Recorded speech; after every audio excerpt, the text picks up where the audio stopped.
The Philadelphia Eagles have placed two key players on IR. So today we're going to talk about what they can do to replace those guys. And also, I want to talk about the Eagles having possibly the sexiest man alive on their roster, and it may not be who you actually think it is. Lastly, I do want to talk about a guy that is a surefire Hall of Famer who may want to come back to the NFL and may be a perfect fit for the Philadelphia Eagles. So let's get into it. You want Philly food? Yeah, let's do it. Let's do it. Yeah, let's do it. Let's do it. Let's do it. Go Eagles. Go Birds. You know what I'm saying? All that good stuff. It's your boy Joe Castro, a.k.a. Philly Fresco, and it is another episode of Philly the podcast. So before we get into everything that we want to cover, because we do have a lot I want to talk about today, be sure to hit that like, hit that subscribe, join the family. The last video went absolutely crazy. I think it's over 10K. I appreciate the love. I appreciate the support and all the kind words in the comments and all the negativity, too. I appreciate that, too. That's always welcome, man. This is Philly the podcast. Your voice matters. I want to hear everything you got to say. So today we got a little bit to talk about, man. The Eagles have the sexiest man on the roster, which we'll start on, and we got some injuries to talk about, and then we also got a guy that I think that the Eagles may be interested in. Obviously, again, this is not me hearing anything. No news is out yet. Me just speculating. So we're going to talk about everything now. Let's get into it, man. I want to start with my dog, Sexy Batman. You know what I'm saying? Really living up to that name. Jason Kelce was named one of the sexiest men alive.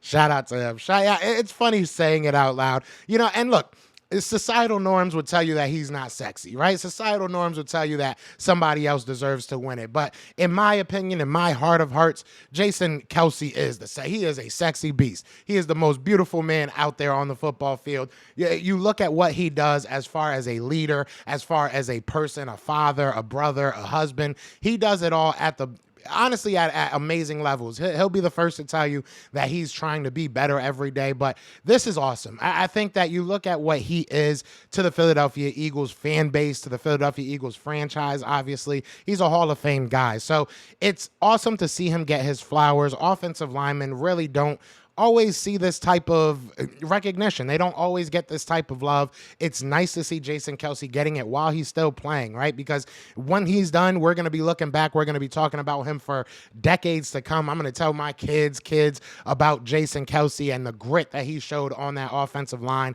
And I guess we'll be talking about how he was one of the sexiest men alive in 2023. So that's beautiful. I mean, that's awesome. It's great to see. I think that the Eagles should celebrate this. I truly do. I think that Jason Kelce and his family getting the media attention that they do, getting the fan attention that they do, and just the respect that they do is well deserved. They are a great family.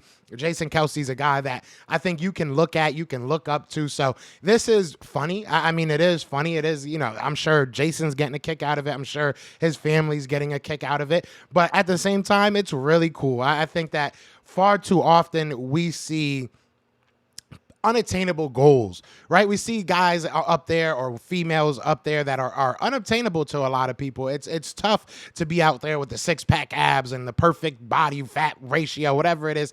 And to see somebody that's just a down-to-earth type of person, getting recognized in this type of way, I think it's beautiful. I think it's an amazing thing, and I hope to see more of it. But at the end of the day, shout out to Jason Kelce, man. We do have good news, right? That was the good news. It is what it is. But the Eagles also have some bad news. The Eagles did put two players on IR. We'll start with the defensive side of the ball. Nakobe Dean now re-injuring that Liz Frank, re-injuring that foot. He's set to see a foot specialist. This is per Rap Sheet, Ian Rappaport and Mike Garafolo. They both put this out there. So, look, it's tough. It sucks, and honestly, I truly feel that this is worse for him than it is the defense, and we'll get to that. But as far as him, it sucks because you want to see him continue to develop.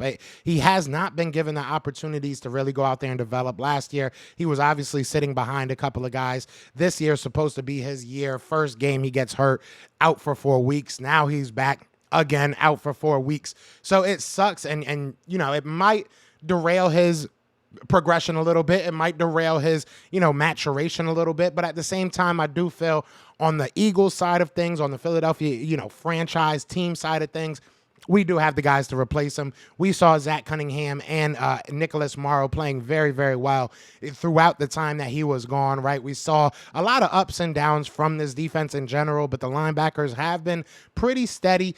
It really comes down to me, and look, we can watch the film together. It really comes down to me what they're asking these linebackers to do. There's far too many times that you see Nick Morrow or Zach Cunningham, or Nakobe Dean on legit wide receivers. I mean, there was times I saw Jalen Tolbert one-on-one against a Nicholas Morrow, against a Zach Cunningham. That is not what you want to see. That is the opposite of what you want to see. The Eagles defensively need to scheme things up so that is not happening. Sean Desai, it's on you. At the end of the day, we saw it far too many times. We saw it in the Cowboys game, and thankfully it didn't really kill us too much, but it definitely could have, and it has in other games. So I have been one to kind of maybe be an apologist to a certain extent for Nakobe Dean, because I do feel like what the Eagles defensive coordinator, Sean Desai, right now is asking of his linebackers is a little bit unrealistic. I mean, there's not many, if any, linebackers in the league that can keep up with some of these slot wide receivers. So I think that we have the players on the roster to definitely take care of this. I think that Zach Cunningham, Nicholas Morrow, they deserve these snaps. We brought up another guy. Maybe he starts seeing some snaps. Who knows? Maybe Christian Ellis, finally resurrects his preseason dominance and he's able to go out there and get some snaps. But again, like I said, it's very unfortunate for the player, but I do think that the team has the assets, has the players in place to be able to overcome this injury. Now, again, it is only a 4 to 6 week injury they're talking about, so hopefully we do get him back by the playoffs. Hopefully by then he's fully a go. I'm of the mindset, let him take his time with this injury, and hopefully it's not something that is a reoccurring theme with Nakobe Dean's seasons. Luckily thing is that the Eagles, the NFL, I should say, changed the rules for IR. Last year, if he would have been on IR for a second time, it would be his season. This year, he is allowed to come back. So we will see what happens. I'm hoping that he's back again, like I said, for the playoffs. At the very worst, he can provide us depth. I think that he has been a very good player, just asked to do a lot of things that realistically linebackers aren't really asked to do anymore. These wide receivers are crazy athletic nowadays. So to see him out there covering some of these people, it really kind of frustrates me. And it frustrates me more because I feel like Eagles fans aren't seeing it. So they're just going straight up and saying he's trash. I don't believe that. We'll see what happens. Obviously, the injury is not ideal, right? You want to see him get to continue to mature, continue to develop, but I will never say it's a blessing in disguise. I've seen some people say that, but it might not be the worst thing in the world that you're getting Zach Cunningham and Nicholas Morrow the snaps that they probably deserve. So shout out to, the guys out there, and shout out to Nakobe Dean. I hope that he's able to come back at full health, and I'm praying that this won't really derail our season. I don't think it will. Like I said, I think that we have the players in place to be able to really compete with any team. Now, offensively, this is a little bit tougher. I'm not going to lie to you. Dallas Goedert, we've seen him get injured a couple times over the past couple of years. Never a good thing. We saw it last year. He was out for a couple of weeks. We actually played pretty well without him last year. And I'm not going to say that it was because he was gone, but we were able to figure some things out. And one thing I will say, again, never saying it's a blessing in disguise, never saying an injury is a good thing, but one thing that we can utilize this time to do is give teams looks that we have not given them before. Maybe we get 4 wide receivers out there. I talked about in my last video that I like to see the 2 running back sets. Maybe we utilize that a little bit more. Maybe, like I said, 4 wide receivers. Maybe Jack Stoll has a little bit of an emergence. I think that Jack Stoll is very underrated. Not saying he's Dallas Goedert, but I think that he's been playing very well for the Philadelphia Eagles. Julio Jones is a guy that I think is really going to eat off of this loss.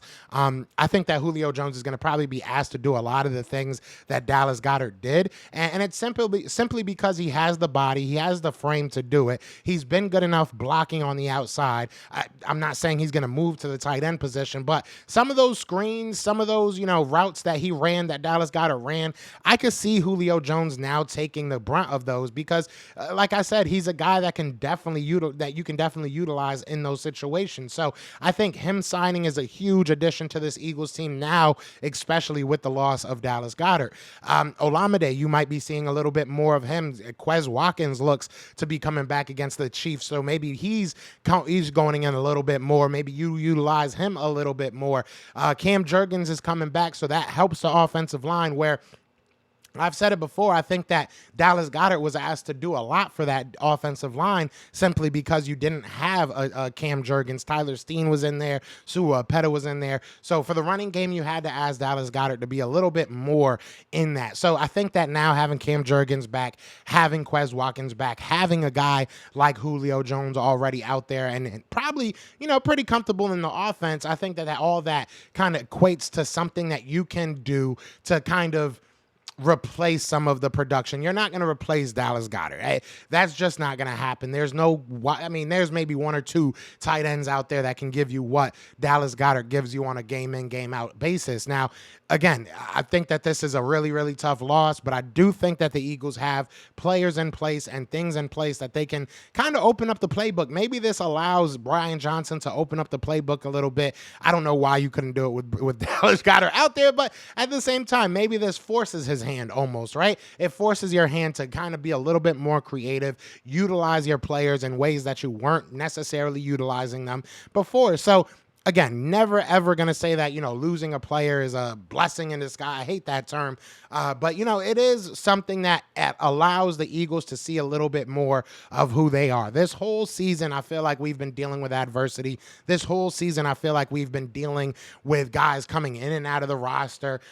So this is no different. Defensively, you're getting Bradley Roby back. That should help you with Nakobe Dean, not asking these linebackers to cover the slot like they were when Avonte Maddox was out. So getting a Bradley Roby back, it might help that asset a little bit. So I'm hoping that the defense will be able to figure it out without Nakobe Dean. I'm sure they will.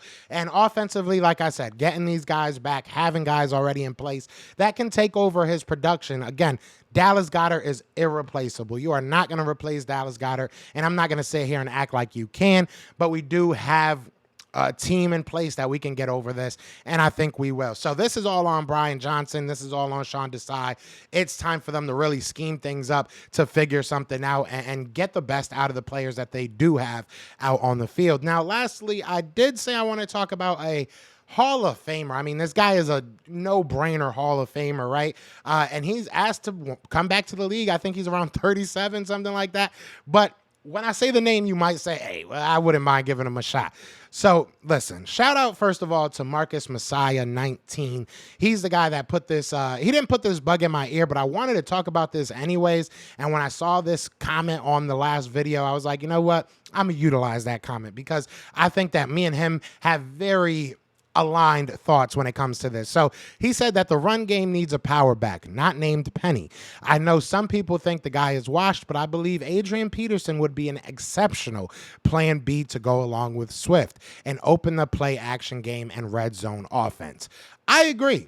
I 100% agree. Now, maybe not necessarily about the Penny part. I think that Penny probably deserves some more snaps. I mean, I don't know why we're not utilizing him at all, but I think that Adrien Peterson could be a guy that you can spell DeAndre Swift with. And I talked about the two running back sets. Imagine DeAndre Swift and Adrien Peterson back there. Again, I know that he's older. I know that he's not the same guy as he was 4, 5, 6 years ago, but I do think that he still offers you something in the way of not only pass protection, which I haven't looked up the numbers, so don't quote me on that, but I feel like he'd be an upgrade over Kenneth Gainwell, at least in that facet as well.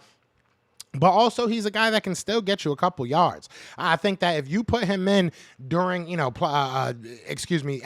zone plays, I think he gives you a little bit. I think that he can still give you that burst. I think that he gives you a little bit more than Kenny Gainwell. And that's really what it comes down to me. And if you're not going to use a Penny, if you're not going to use a Boston Scott, then go out there and get somebody you will use. And I think that if you have Adrien Peterson on this roster, it almost makes you do it. And honestly, maybe it helps a Kenneth Gainwell. Maybe it helps a DeAndre Swift. We've seen Julio Jones already making a difference when it comes to some of these younger wide receivers, helping them just grow and mature as players and people. Maybe Adrien Peterson can do that for a guy like Kenny Gainwell. Maybe he can do that, like I said, for a DeAndre Swift. And maybe even a Penny, right? Maybe even a Rashad Penny. So I think that there's really no downside to getting a guy like Adrien Peterson. If anything, I think that there's immense upside. I truly do. And again, I don't think that it's because he'll come in here and on the last 8 games, he's going to go out there and run for 1,000 yards. It's not that.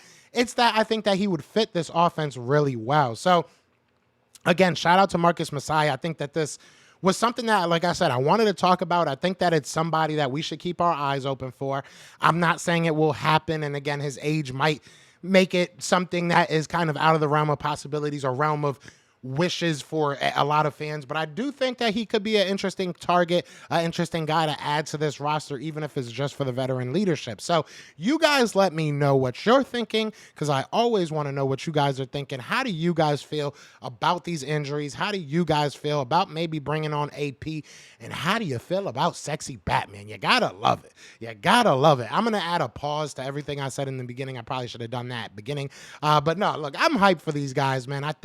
Having the bye week right now, we talk about Dallas Goedert, we talked about Nakobe Dean. One of those weeks is right now, right? One of those weeks is right now. So they're realistically only going to miss 3, maybe 4 games, maybe 5 games in the, instance that Nakobe Dean isn't ready after 4 weeks. It looks like Dallas Goedert is aiming for 4 weeks. So he might only miss 3-4 games at the most. So I think that it's a beautiful time for the Philadelphia Eagles. Utilize this bye week, learn what self-scout. That's really what it comes down to. Self-scout your team, figure out what you got to do to make this team better, and I think that will be fine, man. The Eagles are 8-1, and I don't see them losing anytime soon. Cannot wait for the Kansas City game so we can shut some people up. But other than that, man, I appreciate all of you guys. Be sure to hit that like, hit that subscribe, join the family. And like I said, if you're better, check out Parlay Picks, check out Prize Picks. We are sponsored by both, so links are in the description. You can support me that way, or just hit that like, share it with a friend that supports me as well. But other than that, y'all know what it is, man. Y'all know what it's going to be. It's Fly Eagles Fly, and we are out here. Peace! Yeah. Fly Eagles flying on the team. Touchdown. Time to get Jalen this ring. You don't really want to start a thing. This a bird game nation, baby. It's a Philly thing. Hater, and you looking like you type trash. I'm just here calling with Philly the podcast. And we can call a man dog or watch Miles score off the handoff. Rest of the division, your man saw Jackson like Sean, hunting like Randolph. Season hit, early time to do them in. Your boy Philly Fresco, thanks for tuning in.